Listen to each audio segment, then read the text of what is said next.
Hello বন্ধুরা, আমার নতুন আর একটা রান্না তোমাদেরকে স্বাগত। শীত যায় যায় অবস্থা, সেই সময় নিয়ে চলে এলাম মেথি পাতা।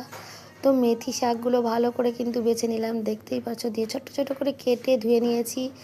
সরিষার তেল, শুকনো লঙ্কা, কালো জিরে ফোড়ন দেওয়ার পর একটু ভেজে নিয়ে চিংড়ি মাছ আর কাঁচা লঙ্কা দিয়ে দিলাম।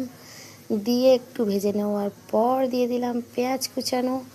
পেঁয়াজটাকে লাল করে ফ্রাই করে নিতে হবে। তো তোমরা দেখতেই পাচ্ছ কি সুন্দরভাবে পেঁয়াজটা ফ্রাই হয়ে গেছে। এবার দিয়ে দিলাম ছোটো ছোটো করে কেটে রাখা বেগুন আর লবণ হলুদ দিয়ে এটাও কিন্তু হালকা ফ্রাই করে নেবো। দেখো ভাজা হয়ে গেছে। তো ভাজা হয়ে যাওয়ার পর মেথি পাতাগুলো কুচিয়ে ধুয়ে রেখেছিলাম, সেটা দিয়ে দিলাম। দিয়ে সামান্য লবণ দিয়ে ঢাকা দিয়ে দেবো।